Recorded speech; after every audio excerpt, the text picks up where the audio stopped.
Former President Trump's going to deliver a keynote address at the Bitcoin conference in Nashville this weekend. He's garnered over $4 million in support from digital token contributions. Joining us now, someone who, I can guarantee it, did not contribute to Trump in any way, shape, or form. Anthony Scaramucci, SkyBridge Capital founder and managing partner. $53,000 was just July 5th. Anthony, It's up another 5% today to 67,000. I guess we should never be surprised at the kind of moves we see in Bitcoin. What's been behind that? And you're giving what are you going to say today? You're giving a speech as well, or a talk today, I believe. Yes, I'll be in Nashville this afternoon speaking. But the first thing I would say is that there was selling by the German government that forced prices down to the 53,000 level. You've also had the distribution of Mt. Gox, Joe. This is probably $9 billion or so dollars worth of Bitcoin was distributed. Most people got their coins this week. People like myself and SkyBridge are getting our coins next week, although I think those people will mostly hold Bitcoin.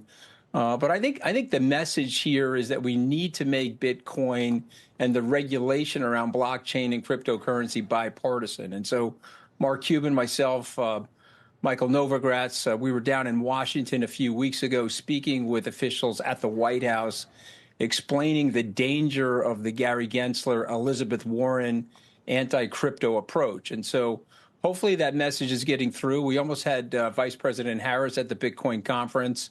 I know the guys that run that conference are sore at her, but her schedule is overwhelming at this moment, and it's a miss for her. She should have been there. But I understand why she wasn't.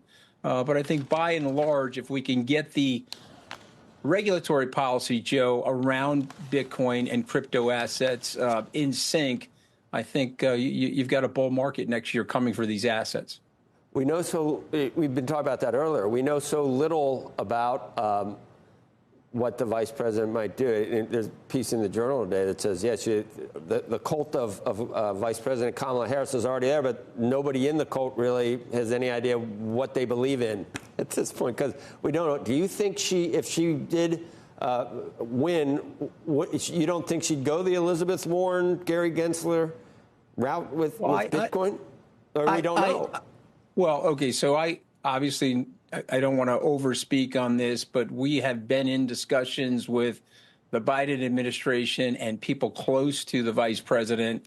And remember, she also represented the state of California, which is still arguably one of our most, if not the most innovative state in the union. And I think the message from her and her team is that they've got to come around. Remember, Joe, Uber, nobody wanted Uber. There were a lot of regulators didn't want it. Mayors, deputy mayors didn't want Uber, but the people wanted Uber. And eventually people came around to the idea of regulating it fairly. So I think we're there now. In fact, I know you like President Trump, so I'm going to say something nice about President Trump. Try not to fall off your chair. I think President Trump's move towards Bitcoin and towards crypto assets has shaken the Democrats to the core.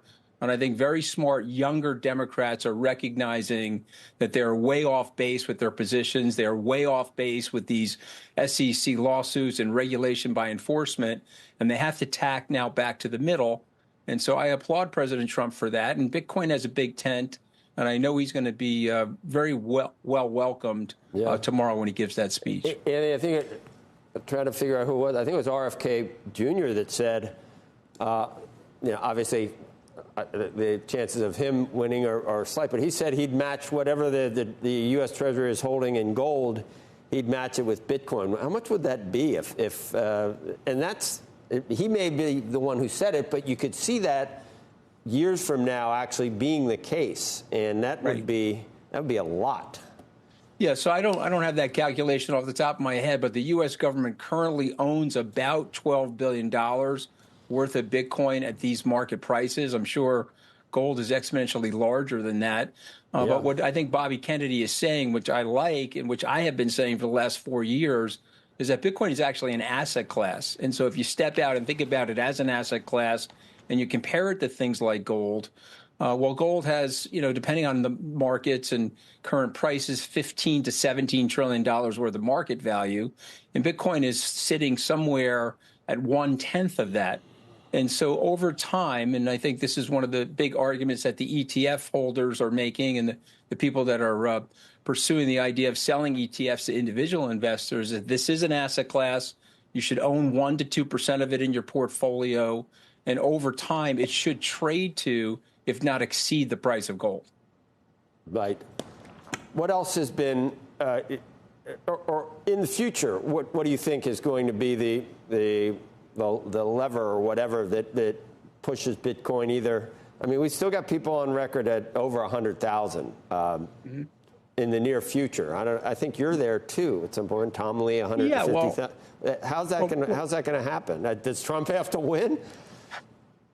Well, no. See, I actually think it's going to go one way or the other. I do think this will be bipartisan. If Vice President Harris wins the election, I think she moves to the center on Bitcoin regulation. If Donald Trump wins, there's a rumor that he'll be talking tomorrow about creating what Bobby Kennedy's talking about, which is a strategic asset reserve for Bitcoin, where the government would actually step in and start buying it, which obviously would be very beneficial to Bitcoin. But Joe, I think it's a very simple story, very simple catalyst. You have a reduction in supply as a result of the halving. The network is only sending out 450 coins now. In April or prior to April, it was 900 coins. And you've got huge ETF inflows. I think the BlackRock ETF has exceeded the QQQs this year in terms of net inflows going into Bitcoin. So this is a supply-demand equation. You have to remember the Wall Street engine hasn't turned on yet. There are wirehouses talking about onboarding these ETFs. Joe, you and I have been around a long time. We know Wall Street is a selling mechanism. It's a selling machine. Just imagine legions of FAs and financial consultants explaining to people that they need to own some Bitcoin. And just briefly, Jersey City, the mayor there just announced that he wants a 2% exposure to Bitcoin in his pension fund. The state of Wisconsin disclosed, I guess, last month, $150 million going into Bitcoin. And I think you'll see Bitcoin becomes part of that global tactical asset allocation portfolio for investors, institutional and individual investors, and that will push the price up. And again, if you believe like we do at SkyBridge that it's an asset class, Joe, it's too cheap where it is right now.